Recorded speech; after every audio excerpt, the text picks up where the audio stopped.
Hello and welcome to Mostly Minnesota Music Podcast Edition. I'm Ann Tracy. I'm here with my co-host, Heather Baker. Yes, and we are here with Cory Coffman. Welcome. Hello, thank you. Thanks for Yes. having me. Yeah, we're super excited. You are joining us from Duluth, I believe. Yep. Yeah, and you just had some music come out. Yes, I did. I'm excited to hear about that, but tell us, I've been learning a little bit about you and your band, the Cuckoo Bees, and all of that, but tell us a little bit about you and how you got to where you are now. Well, so where I'm at now and putting out music under my own name, it's taken me a little while to get here. I think to gain the confidence, I guess, if you will, because up until now I've been a drummer primarily, which over the past decade I've been fairly active in the Duluth scene for sure, but Minnesota and Midwest, and it's something I went to school for. I have a performance degree, and so then I have always been very busy. I think up here in Duluth, there's a shortage of drummers for sure. And so if you play drums, you end up in 10 bands pretty much automatically. So if any drummers are watching this. I was gonna say, that's a little advice to anybody who's building confidence. That's awesome. So and I had a lot of fun with that, with the diversity and playing in all across the genres from jazz and classical and rock and roll and bossa nova, and just kind of I really enjoyed that, especially right out of school. I was very eager and liked to see how busy I could get, I guess, and I'll just say I've sort of changed my attitude a little bit to that, and I think one part of that is being a drummer. You're always the one schlepping the drum set to and fro, especially, a bunch of late nights, maybe bar closed and you're the last one kind of hauling it out to your car. And I think that kind of wore me down a little bit because, the last couple years I kind of started to, I was getting a little more picky. It was very easy for me to say yes. So I was playing all the time, and though it was fun and the experience was great, and I met a lot of great people, of course. And then so to now being putting some time and energy behind my own music has been a change, which I guess going back though, I've always written my own songs, and I didn't really tell too many people about it. It was a little bit of a secret, but I just really didn't ever try to put it out there at all. So, and it's something I've always wanted to do, or thought like, well, someday I would like to really maybe. I enjoy doing it, and I wish I kind of, I don't know. I think I was too busy to even think about it really. And then, the last couple years, I sort of started to step into it slowly. Like I started performing every now and again, solo guitar. So then that's kind of that was a big learning curve. Still is a little bit, but from coming out from hiding behind a drum set and being the one up front with a microphone, and I'm getting more and more used to it, of course, but it was a learning curve, and I think sometimes maybe I would talk too much maybe I had all this like, I've been hiding back there and I've had so many things to say, and now I'm the one with the microphone. So it was something a slow transition for me, except as soon as the COVID, the pandemic and the lockdown took place, that really put a stop to everything, of course. And in a way, it freed up time, and it made it very easy for me to focus on my own music for a change, and put that on the front burner. And because everything stopped, and then so it was that's a positive thing for me with this whole thing that's going on here. and because maybe I don't know how long it would have taken me, because I'm terrible at, you're friends with everybody in these bands, and I'm, it's kind of like breaking up with somebody, even though everyone understands totally where I was coming from, but it really pushed me in the direction to, this is the time to focus on my own craft, and I recorded this album, Canvas in Color, my debut under my own name, was all recorded in this room right here in our little duplex on Park Point. And I don't know if have either of you been up to Duluth? Yes. And so yeah, we live on Park Point, which is, we get kind of spoiled, and yes. love that. So a lot of beach time, and we live in a duplex.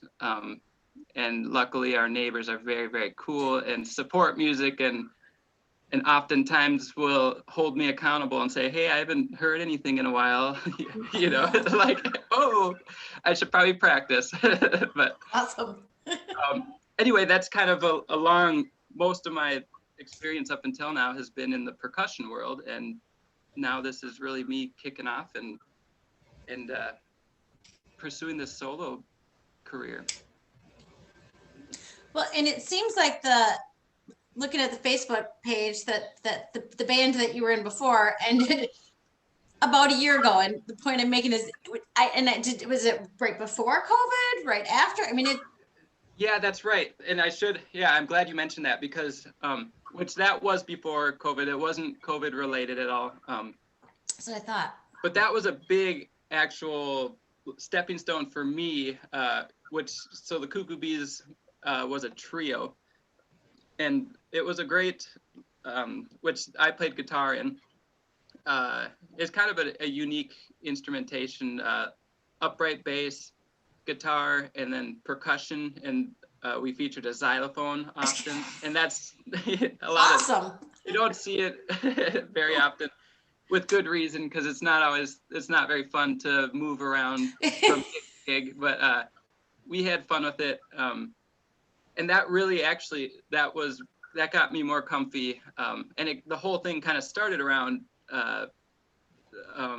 my friends offering to join in and back me with these awesome songs of mine, because I don't know, a little bit, I don't consider myself a guitar player, and then I was getting some encouragement to perform, and then so it was easier to start off with two others to share the stage too.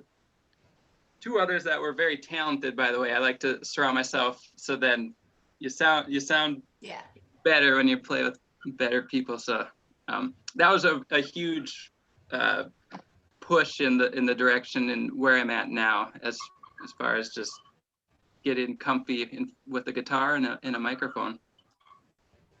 Well, and what an awesome stepping stone from that perspective. As you shift to a new instrument, shift to being out front. As you say, that's a different game.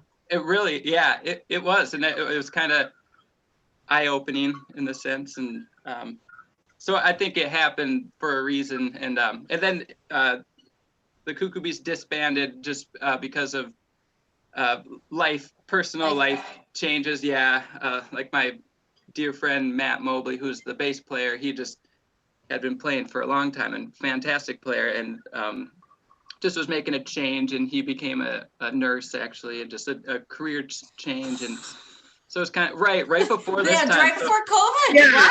Oh, I hope he's doing well. God love him. I believe he is.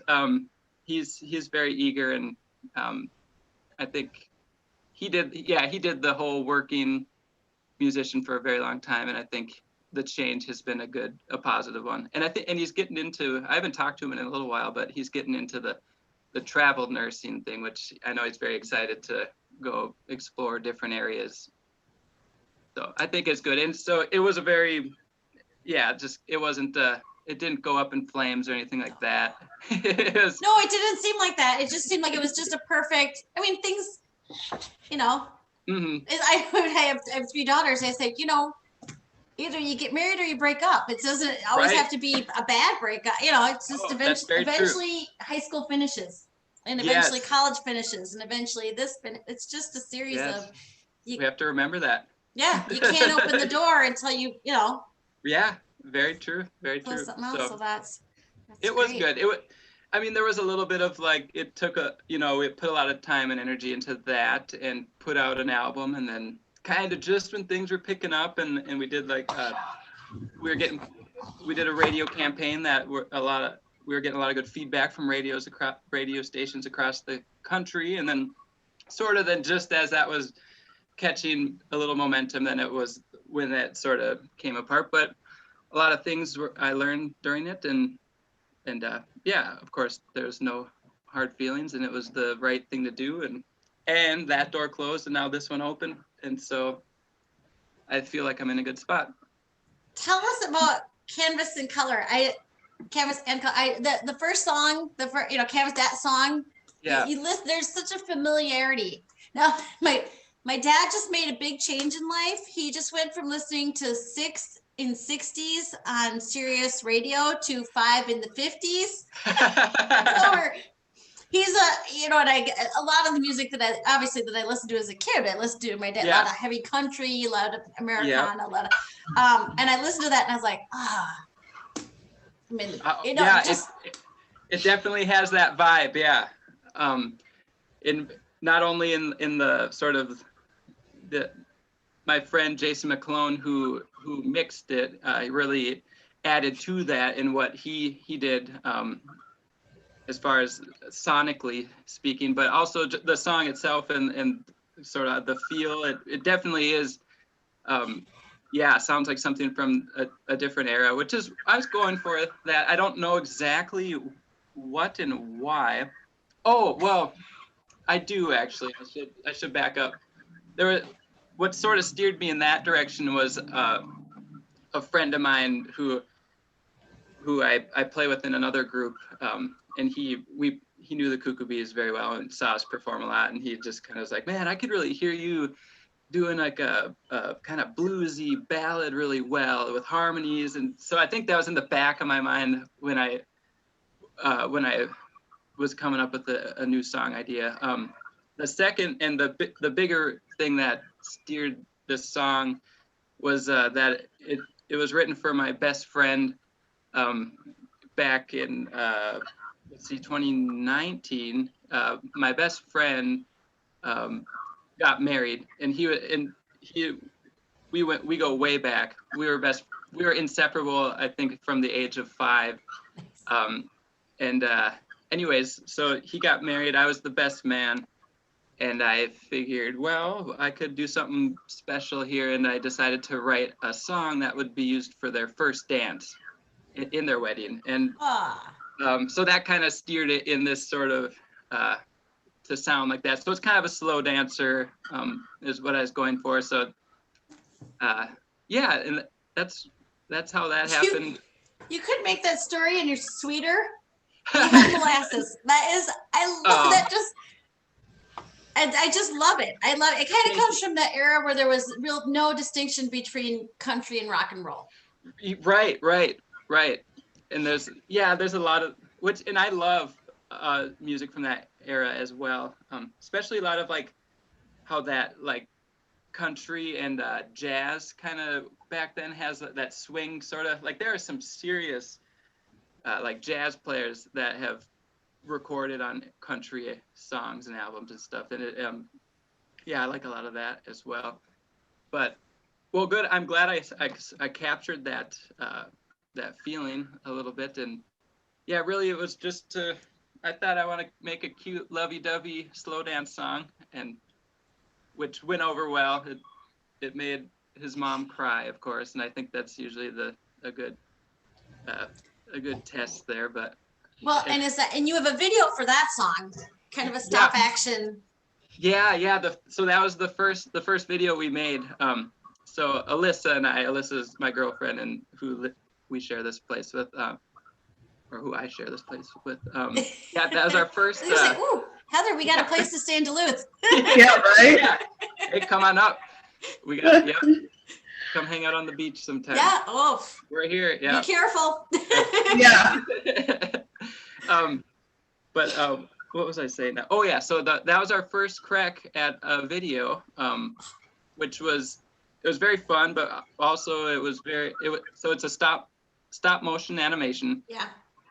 And so Alyssa, she's a photographer, and so we set up the tripod and laid it all out and did it on paint canvas and just paper cutouts of little flower characters and scenery, and then we didn't really know what we were doing, but then it didn't take very long that we got into it that we were like, holy crap, all right, we thought this is something we're gonna crank out in one afternoon, but it went on to a week and a half, I think. Yeah, it was super fun, but we're like, oh, this is what this takes. We got especially one thing that happened is we got 30 seconds in and then found out that we actually had to start it all over again. So backing up a little, it's a lot of pictures. I think it's over 2,200 pictures because Wow. yeah, we decided the speed that we would take is 10 pictures per second. Okay. So then quickly, and like we thought, yeah, that's cool. That's gonna be just fine. And then we kind of get into it. We're like, wow, okay, this is gonna take a while. And there's a lot of detail. Only math came in. Yeah. And luckily, Alyssa's the organized one, so she had it all. Because there was a trick to getting it in the right place. Because we added lyrics to it. We stamped the lyrics in the cloud. Oh. So to get that to line up exactly, we had to really remember where we were, which that was all her. She really kept it organized, which is a strong suit for her, and in other ways too. And she really helps me with this music, this new music solo endeavor, especially all the social media and whatnot is nice. Not a strong suit. I'm learning, but it really operates because of her. She's kind of the behind the scenes. That's good. I'm just hoping that at least this was COVID time and not real world time. Right. This was, yes, this was. And I think, I don't remember exactly when we did it, but it was near the end of summer. And I just remember it being super hot, and we don't have air conditioning here. But we had to keep the windows closed. I was going to say, you didn't have windows that week either, did you? It was so hot, and because we were worried of the wind blowing in, because of where we left, like, we got to come back in the morning, and we didn't want anything to move. So it was and we had to lock ourselves in this room here because we have a very curious and busy cat who really just wanted to get in there and figure out what we were doing. And it was kind of, we're happy with it. We learned a lot too, and actually towards the end of it, we really got the hang of it. But I don't know, we agreed to never do one again, but just recently we talked about, well, what if we do try another fun sort of animated, so we'll see. But right when we finish, we swore to never do another one again. It's usually how it never to goes. have another kid. Yeah. Cory. Oh, I was going to say, I have a question because you have like punk background and jazz and whatever, you are all of the things, and drummer, guitar, singer. When you're writing your songs, like, are you thinking, ooh, I want to do this drum, blah, blah, blah, or I like this lyric? Do you kind of separate it, or is it all encompassed? Oh, good question. I typically choose, like, something will strike me as a very cool, or something I like, whether it, and my process is always different when a song happens, whether it's a new lyric idea that sort of and form a whole song around, or maybe just a guitar riff idea. But with the kind of wide background genre-wise, I typically will kind of have a genre, I guess, in mind, and then really go with it, I guess, and rather than like, well, I do have the background in the punk and in jazz and stuff, and then like, let's just smash it all together in one song. It's not that schizophrenic, I guess, for lack of a better word. But from song to song, it can be for me. So I really will latch on to an idea, and some have come because of like, oh, this drum idea, it would be very cool, and I think some of the Cuckoo Bee recordings we did back then kind of showed that too, where some were definitely more percussion centric and with like kind of Afro-Cuban influences and marimba on some of it. But yeah, and then actually, my drummer background really influences the guitar parts that I write, because I tend to write a guitar part that would be really fun to drum to, and like which in these days it's more simplicity that I have a fun time with, and so like, man, that would be so fun to play to, and then the way I've been doing it lately is, or with this most recent album, is then I get to be the one that drums to it, and so it's kind of fun to build it from the ground up. And so for like this last album, I did everything. It all started on guitar, and that's the first thing I would get recorded. And usually I'd add vocals and then drum set and little percussion, and I did add a little bit of xylophone. So there's a little bit of residual Cuckoo Bee influence, whether you like it or not. But yeah, I couldn't help myself. I have a xylophone. Actually, it's not here anymore. But it was a gift from my grandma, who was a percussionist, actually. So then having it around, and couldn't help but to add it into recordings. And so, and that. So another thing though that I think I'm learning, and I will continue to learn, is how to put together more of a cohesiveness and not too jumping around genre to genre. I want to be a little more careful with that, I think.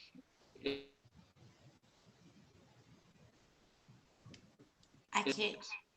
Yeah, like I won't, not saying I won't write in different in styles and feels, but rather if I do, I think I would try to package them together sort of accordingly, in terms of like an album, make this album might kind of have this sort of feel. At least that's what I'm thinking right now, because I think for I'm just trying to consider, sort of listeners that could sort of be turned away by if you're always sort of like, well, this song is sounds like a catchy jazz tune, and then this song, it's sometimes I think I'm learning how to work with colors that sort of fit an overall overarching theme and package them together, and then I can put out a fun, crazy, wacky Tom Waits sounding album too, with all the percussion stuff. And at least that's where my thoughts are right now, I guess, and that can always change. But I was going to say, I like the mixture of things. And then I was going to say, with you doing the xylophone, then you can just bring your Cuckoo Bees entourage with you and then add them to your own. Right. Well, no, that's good to hear. I love hearing when people like yourself say, like, I love hearing the different from song to song throughout an album. That, because so do I. Like me, I really like to have a diverse, and just because I think, I mean, I like most genres, that there's not anything I typically, or that I think like, oh, I hate that. I think it's all very wonderful and interesting, and really, I think what a good song is a good song, and it doesn't matter there's good songs in every genre. There's maybe not so good songs in every genre too, as long as there's some heart behind it. I think it's worthy, and so I'm happy to hear that. And when people there are some Cuckoo Bee fans out there that have heard my album, have heard this recent album, and we're kind of like, well, I like when you do those way different things. And I'm like, yeah, I know how you do it. That makes me happy. But I'm kind of, I don't know. Who knows? I'll change my mind and just do whatever I want. For a while, Yeah, that's the beauty. You can do whatever you want. But go ahead. Being solo, I guess it's whatever I want. It's just like it's very easy to schedule band practice, or rather, it's easy to skip band practice. Right? What besides your band dismantling, what kind of pushed you to, because you said you secretly were writing songs, which, because you wanted them for sort of yourself, or it was just a release thing, or what? I'm curious. Well, it kind of went back to, so my punk rock days were when I was young. I started playing in kind of punk rock bands back in like when I was in 8th grade, I think, or in 9th grade for sure, and all throughout high school, and I was the drummer. Well, not true actually. One of the bands early on I played guitar in, and then we had a drummer that quit, and then the other people in the band were like, well, you play drums. And I was like, all right, fine. For some reason, I really wanted to play guitar. But of course, then I had a lot of fun drumming with that. But being able to play guitar, then I sort of was writing songs even back then. And for those different punk bands, I was doing a lot of the writing for, actually. And then back then we'd perform songs that I wrote, but they were definitely collective and collaborative. It wasn't just like my stuff, of course, but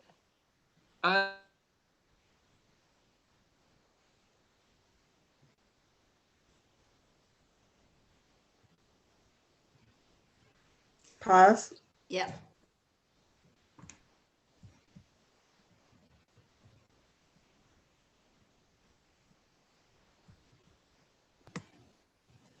All right, Cory, we're going to ask you to come back. We had a little technical difficulty there, but we got you back now. Perfect. We're back. Good. Do you want? Yeah. So launching into that question that about what was it again about? Oh, being writing songs and yes. So I never had the intention of I'm writing all these songs, but I'm gonna keep them secret from everybody. Rather, it was just a sort of a transition from my, like I said, back in my punk rock days, where I was a guitar player in a group, and then I quickly became a drummer, and then I ended up being one of the main contributing songwriters for most of these, all these punk rock bands I was a part of. And oftentimes, I've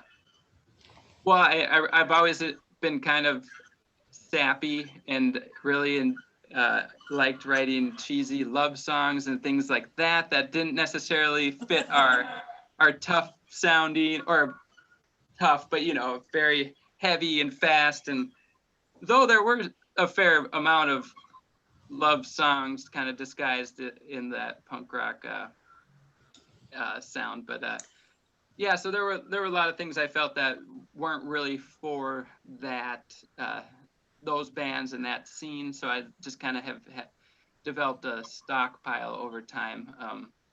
Not that I don't know, and I was young too, so not that I have all those still waiting to record someday, but it just kind of, I enjoyed writing, and I would do it no matter if it was for whatever band I was in at the time. And then sort of it just grew out of that then, where I think just, friends of mine knew I played and would hear me play, and were curious, like, oh, well, what are you working on now? And then I'd show them songs that were new, and so there was encouragement there. And then a good friend of mine, Jason Wusso, who owns Wusso's Cafe, which used to be Beaner's for a long time, which is been here in Duluth for over 20 years and kind of a staple in the music scene. And we played there all the time, you know, back since I was like 14 years old or something. I've always been playing shows there, and it kind of, I don't know how exactly, but he knew I was sort of secretly a singer-songwriter, I guess, and then he invited me to play at this outdoor show he was putting on, and it was when I was pretty new and I was scared of doing it, and but he's like, well, just play 4 songs, and then so that kind of pushed me, and then it kind of started snowballing out of that, and then he also pushed me to do. He does these little songwriting. There's songwriter competitions, and one of them was called I believe 36-hour songwriter competition, which is where just there's a topic or something, and you get 36 hours to write a song. So he told me to do that, or rather signed me up because they needed more people, and and then so I did that, and then that was another instance I found myself in front of a microphone on a stage, and then it kind of slowly started to snowball, and and I think part of me for the longest time was really, I didn't want to come off as being the person that could do it all, you know, because everyone around here knows me as a drummer, and so I was kind of like, oh well, now if I start playing on guitar, you know, I was just a little, I don't know, I guess self-conscious of like coming off as like that guy, like, look at me, I can play every instrument and ride a unicycle and play trumpet, and you know, or you know, which hello, Minnesotan. That is such a Minnesotan thing to say. Yeah. It is, and whenever I've said that to someone, and they're always like, no, shut up, just do it, you're good at it, do it, don't feel bad. So that is the Minnesota in me, where I'm like, oh, but then I'm gonna look like a jerk who's full of himself and plays it all. And so I think that kind of me back a little bit more than I admitted at the time. But so it just made for a slow transition to where I am now, and yeah, so far so good. And I was kind of, you know, with the lockdown and whatnot, and it's been a great time for me to really get a lot of foundation for just things like social media, and of course, but this first album and some videos, and so I'm trying to make the best of the slowdown time, though I'm eager for it to pick up and try to start getting out and get into different areas and promoting to different people, I guess. And yeah. It's interesting to hear about writing the love songs for the punk bands, because you write some really touching songs that I believe are not necessarily about romantic love, but really about, I'm thinking the Marigolds on Monday, and maybe Great Dane. I'd love to hear a little bit more about those songs, because they're just touching. Oh, thank you. So Marigolds on Monday is the most recent song that's on the album, and I wrote that this past like must have been March or April of last year, which so it's about my grandpa who passed away during this COVID time, towards the end of March, I believe, and not COVID related, and so not a surprise. It was kind of a long battle, but yeah, he lived, and my grandma still lives down here on Park Point, so they were close to where we were recently, which was really fun to just jog down there, ride the bike down there. But yeah, it was well, not a good time, I think, to have someone pass away, because we weren't able to do, this was like right in the heat, especially at the beginning.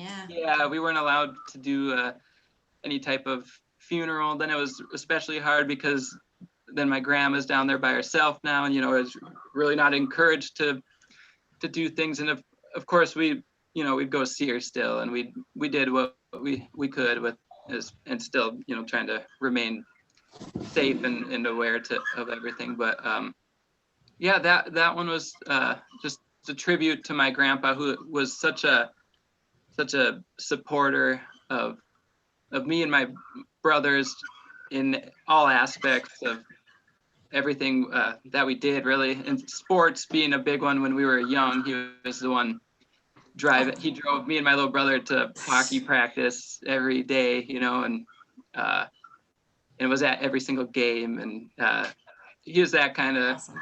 grandpa, and just really accepting, and one of those old school types that never complained about a thing, and just, you know what I mean? He was a Marine who refused to. Are we still there? Yeah. Oh, okay. I thought it. But yeah, for instance, he's the type of guy. He's a Marine who refused to, when he was in poor health, to use the veterans assistance or help, because he felt that was only for people who saw action and stuff like that. And he's just one of those old school, tough as nails. One day, way back when or whatever, he decided to stop drinking, and he just stopped forever. And it's just like one of those kind, and just he was always around. And to my we had kind of a pretty large friend group between my younger brother and myself, and he was kind of a grandpa to a large group of kids back in the day. And it was so that's a little a tribute, and sort of telling that story a little bit. And I think that's how that. And then Great Dane is another personal. I think I'm getting much more personal with some of the stories I'm telling, which I think is coming with some of my confidence building and being okay with putting that out there when it's sensitive, I guess. And but so Great Dane is about one of my best friends, whose name is Dane, growing up, and just we kind of lived a rowdy back in high school. We were sort of a rowdy party bunch, and together all the time and stuff. And then it's just sort of a story of how that affects us a little bit, and how some of us sort of get caught up in that and don't quite move on from it, sort of. And so I think I'm okay with kind of sharing things like that now, or it's gotten easier, I guess. And I think writing songs is sort of my way of dealing and coping with things that, life things that that happen. Mm-hmm. You paint such a picture. What is the line from it? You were the first to get your license, and we all piled in.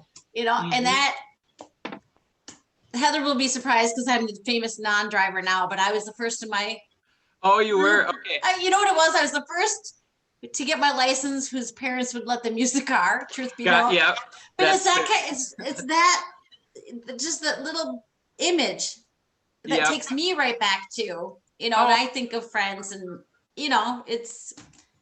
Well, good. I'm glad it's relatable, because that, and especially that song is just very it's kind of all true, very true. And Dane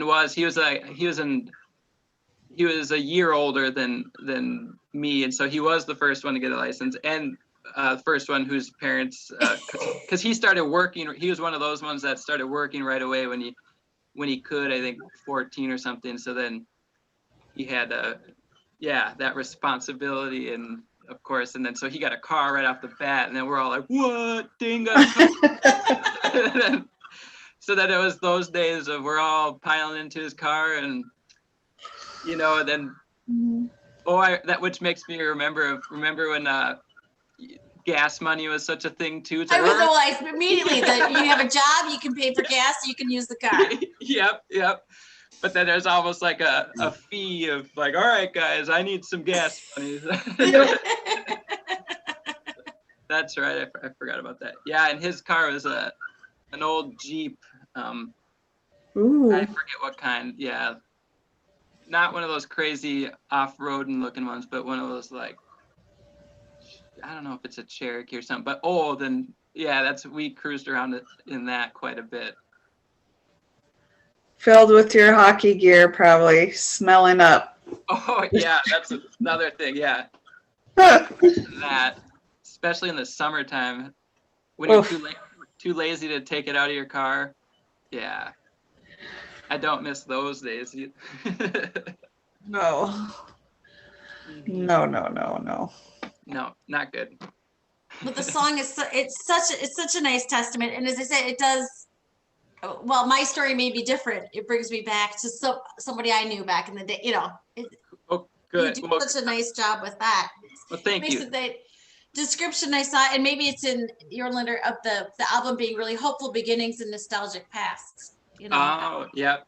Well, thank you. And that one, I've got actually, I'm pretty much done with having the studio recording of Great Dane, which will be included on my next album, which is I've got a very good start on it. So, and no plans of release yet, but probably not until the next year, but chipping away now. And I'm very happy with how that one sounds so far.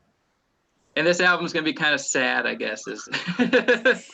There's I don't know. I've been in a sad songwriting mood, and that's going to be a theme in this next one, I guess. And I'm going to title it Wilting Point.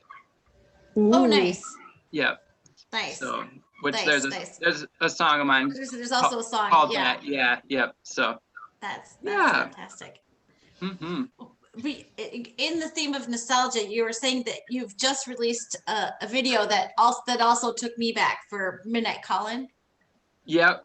So yeah, that's the most recent video release, and we're pretty proud of it.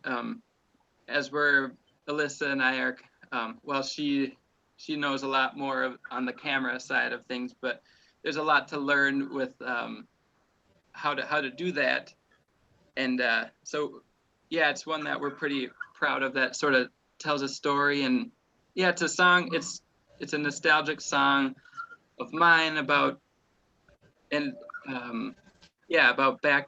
in the day, and it's everywhere that we shot that was sort of in areas of where I remembered being like, we included a couple shots of the high school I went to, and there's a few different spots I remember where we used to like have fires, like big fire pit parties. So we went and took some shots of that as well, and so it came together pretty easily too, because I had all these ideas already of including memorable spots to at least me, and anyone who is in my friend group, I guess, would really go, oh, that was where this happened, and but it meant a lot to do it that way, and yeah, so we're very happy with how it turned out, and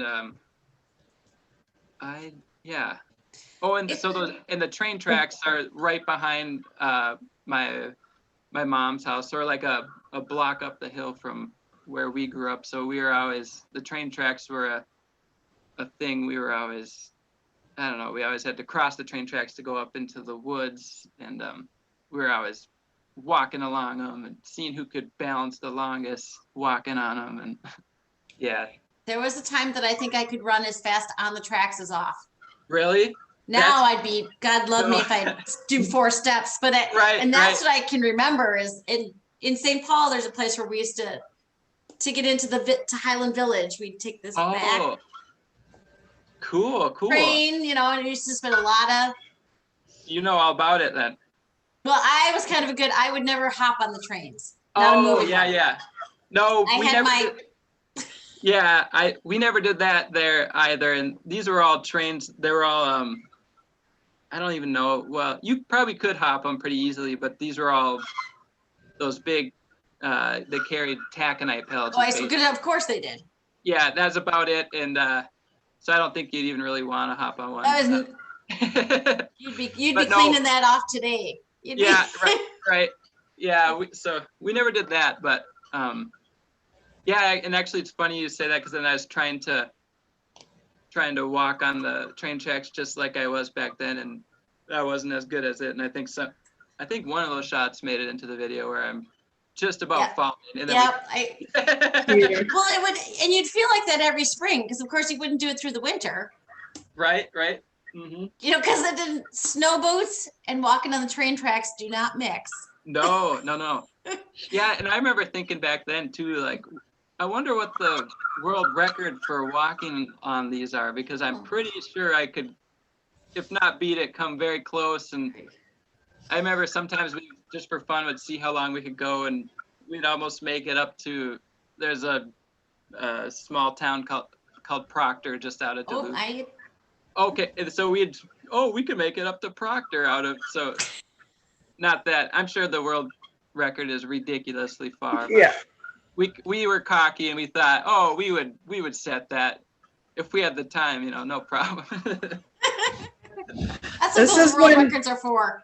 Right. Well, I was going to say, you should put in the video, you know how they had pop-up videos where they give you little information throughout the videos when you're talking about, this is where we went here and there, and then you could do the world record of walking on the yeah, tracks. Yeah. Little useless information. That's a good idea. Yeah, kind of like they do that with movies, like director's notes. Yep. Yeah, that's a good idea. I know, kind of fun. Yeah. Maybe, yeah, that would be good. Well, there's a lot of them, I think, with that in the places that we're at, and maybe some of them that shouldn't be mentioned too. But hey, that's where we all got. Yeah. The police showed up. You can have open to everybody video, and then certain eyes only onto the other parts. There you go. Close friends. We had an inadvertent tour. I lived close to where I grew up. And one of my kids, about 15 or 16, had not come home yet. And so I grabbed the other kid who was also about 15 and 16. And we looked to every place I knew as a kid. Many of them were new to her. That was a big mistake on my part. Oh, really? They're not cool. What would you do under a bridge? I'm like, I don't know, honey. I hear the bad people. See if your sister's there, and then we'll go. Word to the wise. Word to the wise. If you're gonna have kids in Duluth, don't do that. Yeah, no, boy. Yeah, you guys learn really from me. You guys really like bridges. Oh well, the last thing I'll say about this song is there's a line in here that I think is my favorite of all the lines, and you have some very clever lyrics. Is that I used to keep a picture of you on the wall inside my head. Oh, yep. Thank you for. It's another very real and true and not too made up. It's kind of literal. There's some very literal things to that song, and I don't know.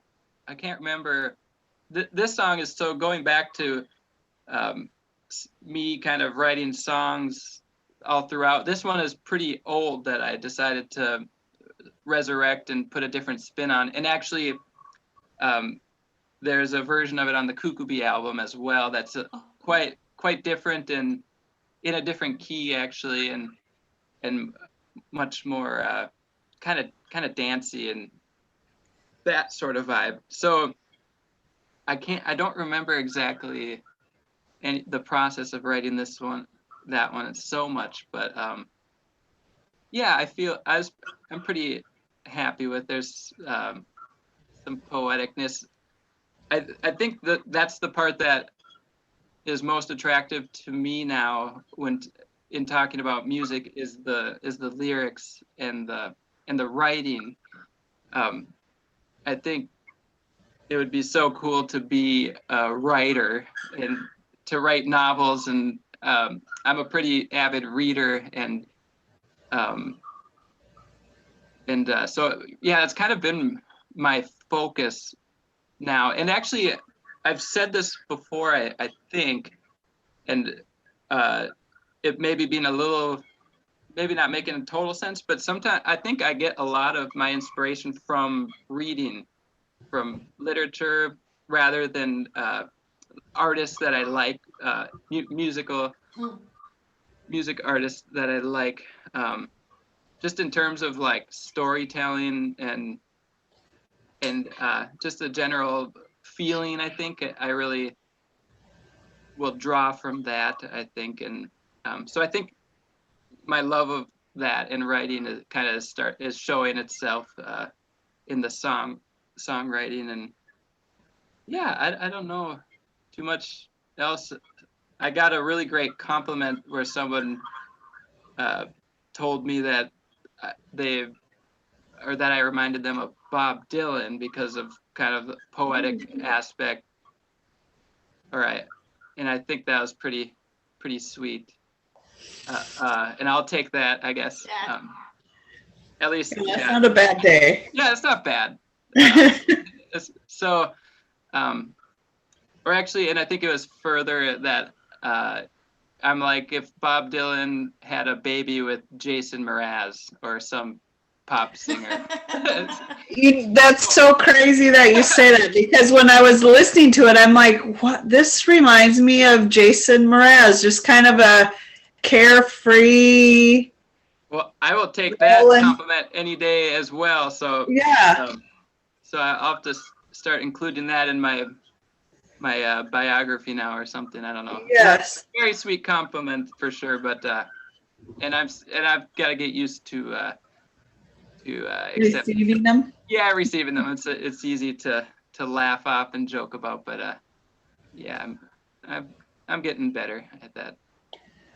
What has been the biggest, or I don't know how I want to say this, just the thing that you've walked away with from being the drummer to the front person and having your personal whatever writing, thoughts, experiences out there instead of the guy in the drum right.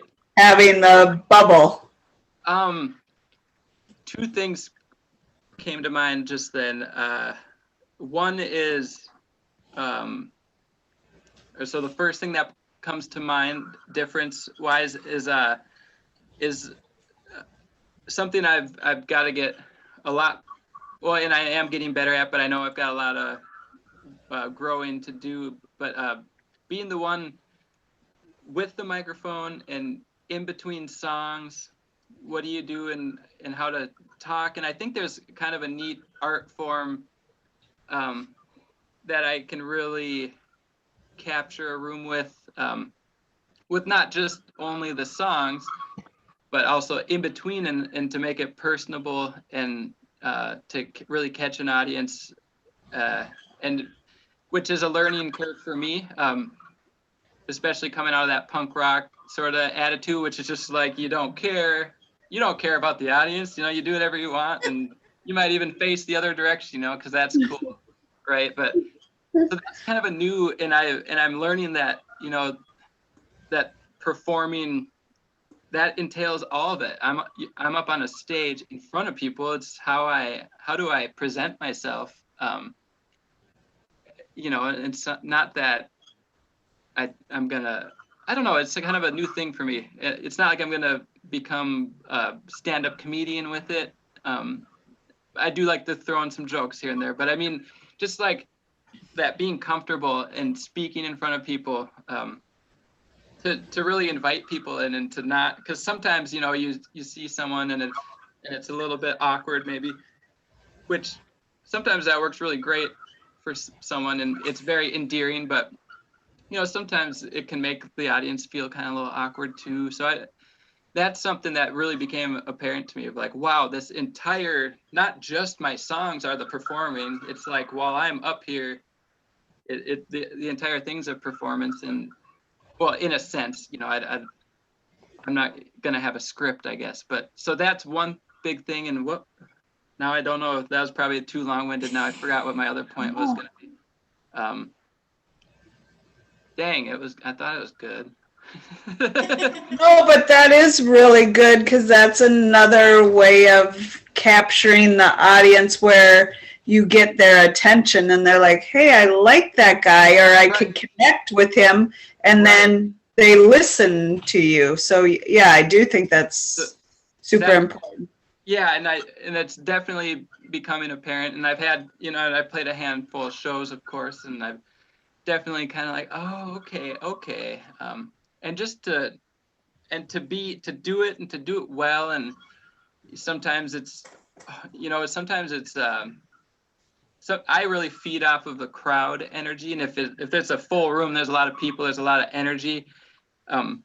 It pumps me up, and then I get kind of silly, and I might get a little rambly too, but I really feed off that. But then also I've been where there's like no one there, or like a handful, but and I just realize, that's tricky. Then there's not so much to feed off of, but I still want to present myself in my best way. And so I'm learning I'm trying to learn how to do that in every situation, and to just, because it's always important, I think. And, just to make it special for whoever did take the time to come out and share their evening with you. I still don't remember what my other point was, but I'll stay with that unless it comes to me, but I don't know. I'm trying to think of some of the punk bands that I know with frontmen who really spoke a lot, and Henry Rollins is the one who comes to mind. Oh, now, yeah. He can ramble at times, but he does a good job, and you can at least spin some of the political stuff with Mother Earth. Oh, yeah. There's a little bit of that. Yeah. That's my favorite, by the way. Is it? Cool. Yeah. Cool. Yeah. Good to hear. So that one is a little commentary, of course, on things that we're seeing and dealing with in Minnesota, of course, and protecting things that are probably should. Well, I guess they do need protecting. It shouldn't be that. I don't know. We should want to protect clean water. It seems kind of obvious, but anyway. So that's me getting a little bit political there. Though I'm not as politically charged in my songs as I was back then, which is a good thing, so I try to leave a lot of politics, a lot out of it. I like to try to see if we can, let's see what we all have in common, and let's bring people together that way. And who cares, at least for the time being, when you're coming to a show of mine, who cares about who you voted for, or who's in office right now, or whether you like Coke or Pepsi, or you know what I mean? Like, I like to find the commonality, and and we can all relate to that nostalgia and sad songs. So I'm learning that. Not to say, I think, and I have a couple new songs going too that might have a little bit of a political, I don't know, little jabs here or there. But if Donald Trump was in office back when I was in a punk rock band, I think the songs would have been a lot more blatant. But I think maybe I matured a little bit, and I won't go down that route quite as much. But I don't know. We'll see. That could change too. Maybe we need some good protest songs again. You get to do whatever you want. Yeah. That's right. Thank you for reminding that again. I need that reminder. You can leave them in whenever you want. Yes, I like that. I like this. This is a good therapy session. Helping me figure this out. Mm-hmm. No, you can't. You may and you can, and you've got the chops for it, and it's as Well, Heather thank says, you. it's a pleasant mix of Uh, it's the tango till they're sore. yeah, That to me is like Go-Go Bordello without the accent, right there. yes. That one actually is that's a cover song actually. Okay.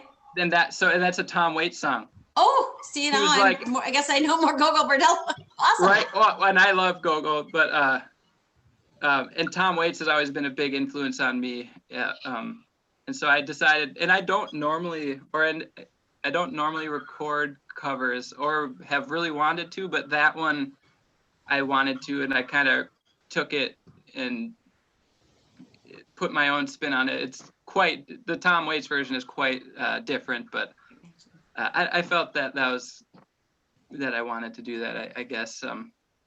Yeah, so anyways, I do like to weave into that world and then step out and to more sad singer-songwriter world and then funky protesty Mother Earth world, and so it's probably not gonna change actually.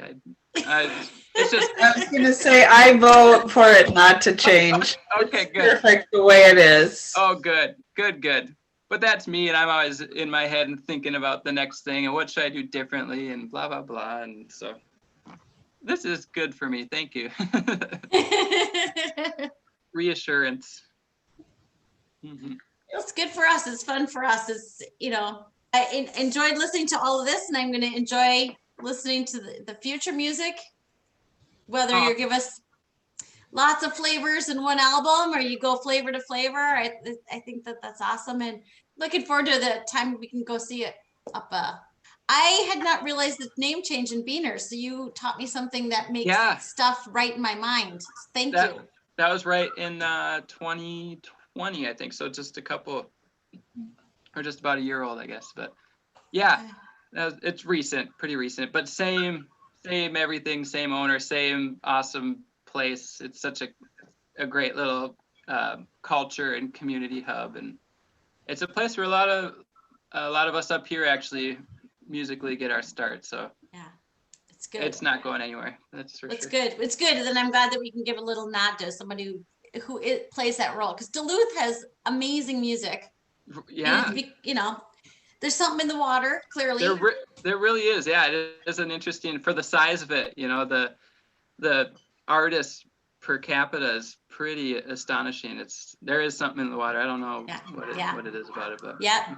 Well, and then to have folks like Beaners and other, I know there are a few breweries up there that are really active, and some stages and Sacred Heart and totally. When that's over there, Totally. Yeah. As soon as we can, we'll be heading up there. That's awesome. Get a hold of me. Come hang out on the beach. And it's the same. I'm going to be trying to come down there and play shows more often, and so hope that world opens up. Knock on wood. Over this next summer into next fall, maybe. I don't know. We'll see. I think we'll see more of it. I think we will. I think everyone's kind of dying to get out. So. Yeah, unfortunately, that might not have been the key phrase. Oh no! Yeah, that's bad. Never mind. You can edit that one out. Willing to go out. Edit that one out. I didn't Sorry, I could have let that slide, and I couldn't. I'm pretty tired. Yeah, fair. Anyways, yeah, there's a more beautiful way to phrase that. I'm hopeful though that we're gonna see sort of like a golden age of art and live music and people very eager to get out and support and experience. So that's what I think. Some nice weather is gonna help.